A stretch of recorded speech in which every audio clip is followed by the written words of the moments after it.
Guys welcome back to my channel. দেখো আমি বিকালে রেডি হয়ে গেছি, কারণ এক জায়গায় আমরা ঘুরতে যাব।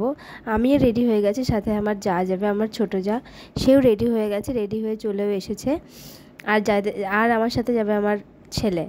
আর দেখো আমার বর যেহেতু গাড়িটা রেখে গেছে, স্কুটিটা রেখে গেছে, তো স্কুটিটা নিয়েই আমরা ঘুরতে যাব। তো আমি আগে চালিয়ে চলে যাব। তা ওরা বলছে যে দিদি তুমি আগে চালিয়ে যাও, আমি পরে যাচ্ছি। তো আমার ছেলে আর আমার যা পরে আসলো। তো আমরা ঘুরতে বেরিয়ে গেছি। তো আমরা এখন ঘুরতে যাব আমাদের এখানে স্টেশনে, বাতনা স্টেশন। তো সেখানে আমরা যাওয়ার জন্য দেখো খুব আনন্দ করতে করতেই যাচ্ছি।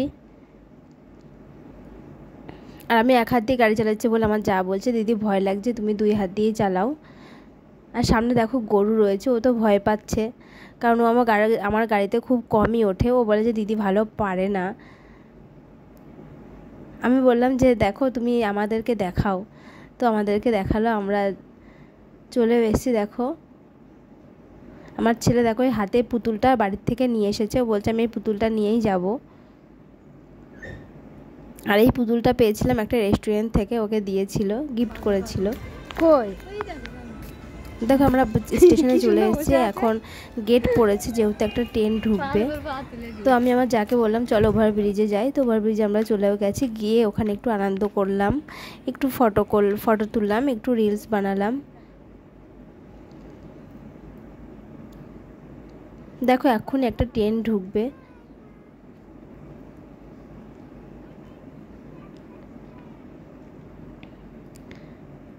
এখন একটা ট্রেন ঢুকবে, তো এটা যাবে শান্তিপুর। আর শান্তিপুরের পরের স্টেশন বাতনা হল্ট, যেখানে আমরা এখন রয়েছি। আর এটা যাবে শান্তিপুর থেকে ওখান থেকে ঘুরে এসে যাবে শিয়ালদা।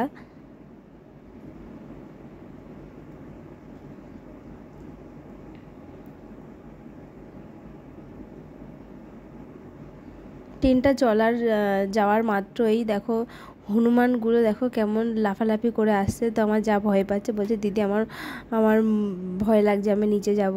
তাই আমি বলছি চুপ করে এক পাশে দাঁড়াও, কিচ্ছু হবে না। দেখো কেমনভাবে যাচ্ছে আওয়াজ করতে করতে।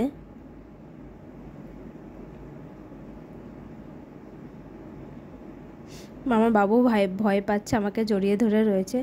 তো সেখান থেকে আমরা চলে যাব পার্কে চলে এসেছি, যেহেতু ছেলে খুব বায়না করলো যে মা ওখান থেকে আমি পার্কে যাব। তো আমি দেখো পার্কে চলে এসেছি। পার্কে চেনা জানা কেউ ছিল, তো তাদের সাথে কথা বলছিলাম। ও একটু স্লিপ চড়ে নিল, সেই আনন্দ। আর একটু ফটো তুললাম, তুলে ও একটুখানি দোলনা চড়ে নিল।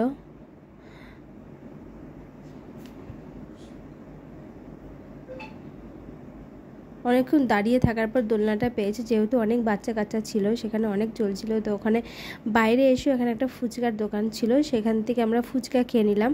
আমিও খেলাম, আমার যা খেলাম। তো আমার বাবুকে বললাম, ছেলেকে বললাম যে ফুচকা খা, ও খেলো না, ও কিছুই খেলো না।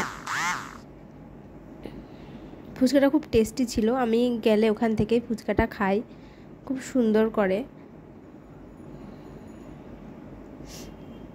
দেখো ফুচকা খেয়ে আমরা বাড়ি চলে এসেছি। তো বাড়ি চলে এসে ওর পাটা কেটে নিয়ে এসছে, যেহেতু পার্কে ওখান থেকে পাটা কেটে গেছে। তো এসে ও বোরোলিন খুঁজছে, ও বরফ দিচ্ছে ফ্রিজ থেকে বার করে।